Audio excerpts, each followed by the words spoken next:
Bonjour et bienvenue dans Aurore raconte, les épisodes de storytelling du podcast Free Your Mind by Aurore. L'histoire d'aujourd'hui, bien que complètement incroyable et à la limite du paranormal, est bel et bien vraie et tirée de faits réels. Elle s'intitule Le billet et je vais maintenant te la raconter. Micheline, je te présente mon ami Franji Vukovic.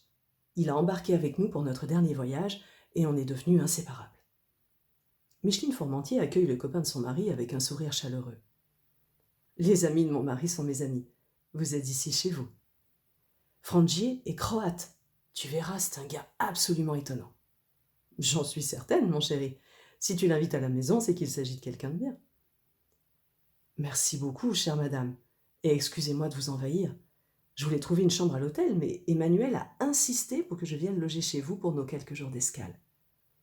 Emmanuel Fourmentier est ravi. Avec Micheline, il n'y a jamais aucun problème. Elle est toujours d'accord. Il faut dire qu'en 15 ans de mariage, ils ont eu le temps de se connaître. L'ami d'Emmanuel est un homme de 45 ans, sportif, un peu grisonnant, souriant, le regard direct et l'œil bleu-vert. Une fois qu'ils se sont installés autour d'un verre, Micheline Fourmentier en apprend davantage. Emmanuel ne tarit pas d'éloges sur son nouveau collègue. « Tu vois comme il parle bien le français. Eh bien, figure-toi que Frangier, qui n'est au départ qu'un fils de paysan, l'a appris tout seul. Et non seulement le français, mais aussi l'italien, l'allemand et l'espagnol. Pour l'espagnol, c'est plus facile. Il est divorcé et vit à Bilbao avec une espagnole qui a l'air bien sympathique. Frangier se révèle encore plus étonnant sur d'autres plans. Il est passionné par la Renaissance française et pourrait donner des cours magistraux sur le sujet. Plus fort encore, si l'on peut dire, à l'occasion d'une baignade, Micheline découvre que le marin croate possède 3 tétons sur la poitrine et un orteil supplémentaire. En rougissant, Frangi explique. Il paraît que c'est un signe de primitivisme. Nous descendrions de lignées préhistoriques. Autrefois, on nous aurait brûlés comme sorciers pour ce petit détail. À la fin du séjour chez les Fourmentier, Frangi propose.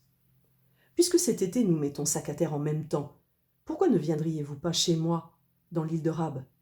C'est un ravissant petit village dans style vénitien. En août, ça vous irait ? Pourquoi pas ? Et c'est ainsi que les Fourmentier arrivent dans l'île de Rabe après un long voyage et un petit trajet en ferry.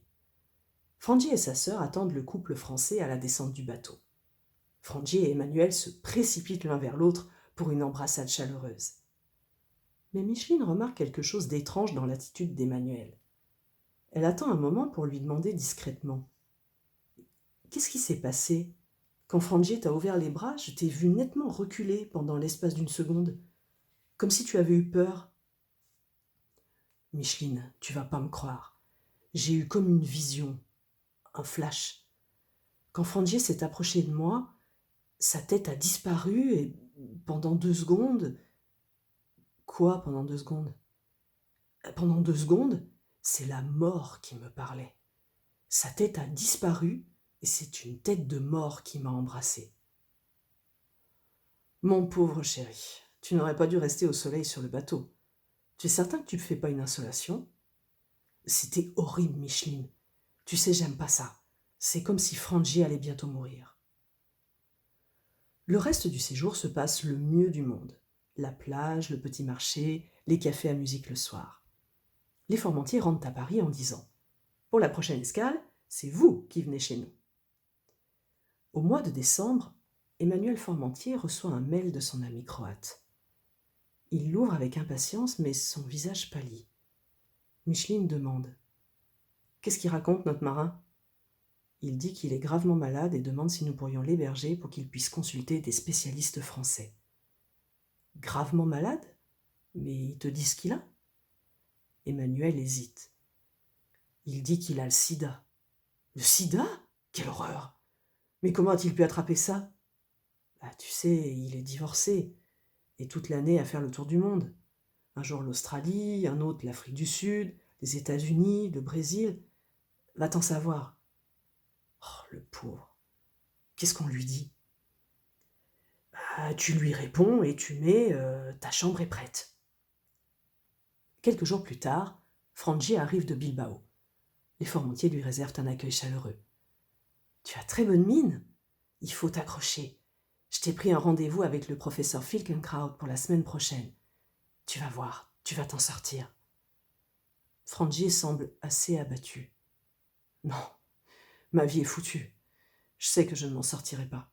Depuis mon divorce, je ne pense qu'à mourir. » Frangie ouvre son portefeuille et en sort un billet de 50 €.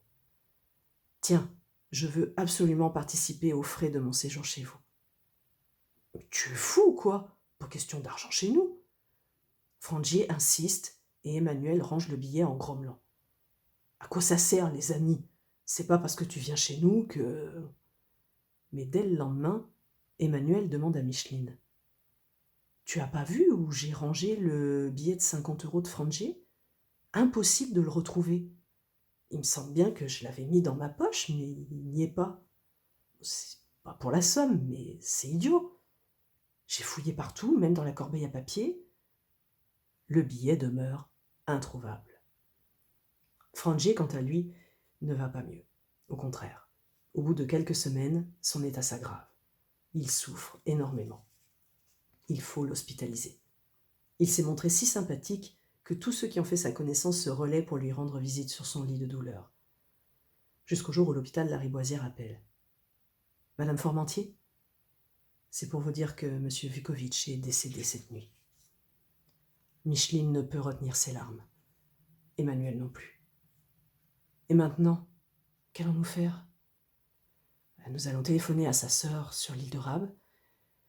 La meilleure solution serait de le faire incinérer et de lui rapporter les cendres l'été prochain. La sœur de Frangie, quand on lui annonce la nouvelle tragique et les projets d'incinération, répond négativement.